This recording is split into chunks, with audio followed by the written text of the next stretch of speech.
Hello and welcome. My name is Brandon Wendell, and this is my analysis on crude oil. I'm actually looking at the weekly chart of December futures. And taking a look at the weekly chart, we're seeing a negative divergence, which is suggesting that we may get a bit of a pullback in price pretty soon.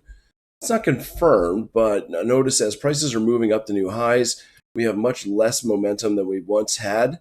That is the negative divergence, which usually leads to a pullback in price. We had this before. You can see right here there was a move up, and the indicator was not confirming the same bullish pressure that we were seeing in price. And then we had that correction back down. So here we are once again, kind of seeing the same formation, deja vu all over again, right? And price is moving up while the indicator is showing us less momentum than we had before.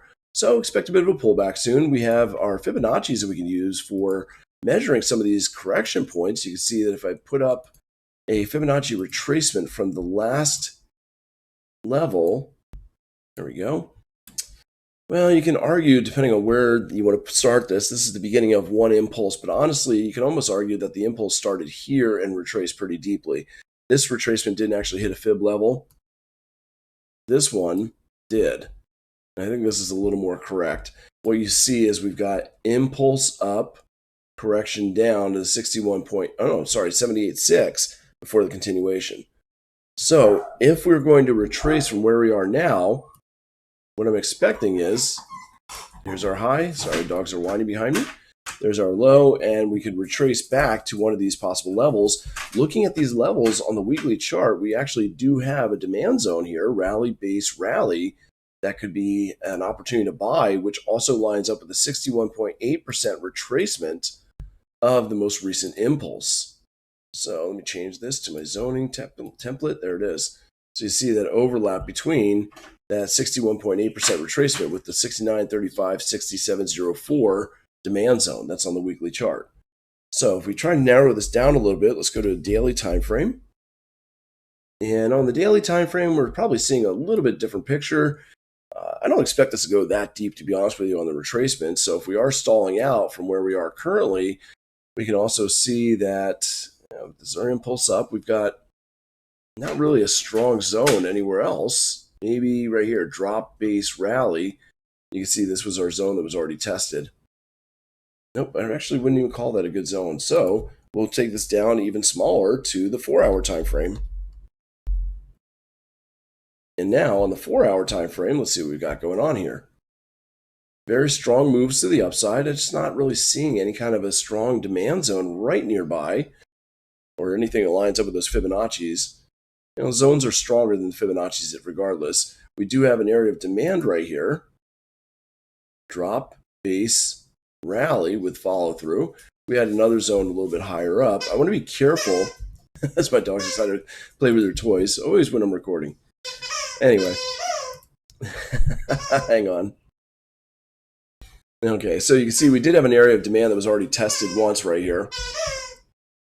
So the problem that we have is if we try to go down to this next demand zone, what I have to be careful of is that we don't change trend. So if I go back to the daily time frame, what you look for is your most recent lows, and you can see that this is a low that was put in price. And as long as we don't break the most recent low, we're still in an uptrend. So again, that was the already tested zone.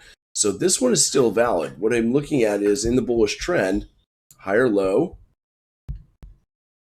higher low, higher low, higher low.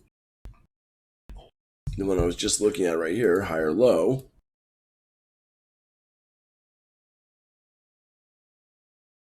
Let me move that and to move that.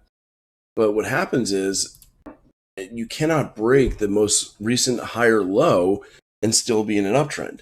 So that's why I wanted to verify that. And now when we go back down to that 4-hour time frame, we can see that this is an area of demand that I'm looking at right here, drop, base, rally. And this was the most recent low. So we could actually hit this demand zone and still be in a bullish trend. So that's going to be my entry point for a pullback for a long is at 76.93, 74.67, placing the stop below that area with a Fibonacci extension as a possible target. Now, looking at the most recent impulse, if I go again back to the daily chart, I would use this as my impulse up, correction down by the most, it's probably the most accurate one. There we go, from the low to the high to the retracement point.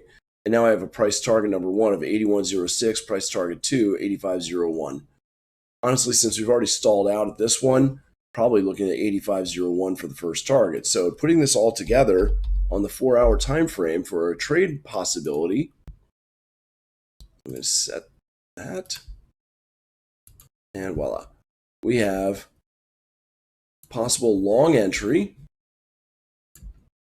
76.93, stop loss at roughly 74.64.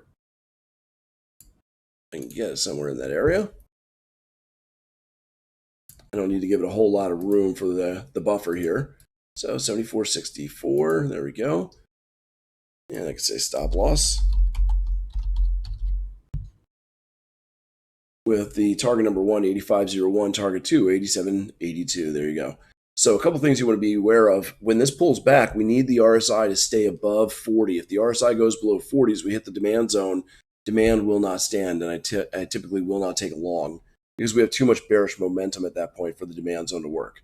But if we come down to the demand and either we make a positive divergence or the RSI stays above 40 on the 4-hour time frame, then I look for the long. We can also go down to the 60-minute chart to see if there's any kind of a pullback in demand zone here as well.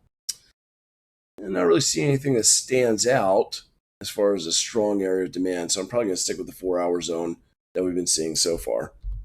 So that's what I got on the crude oil markets, and we'll see what else is out there. And until next time, trade safe, trade well. Take care, everyone.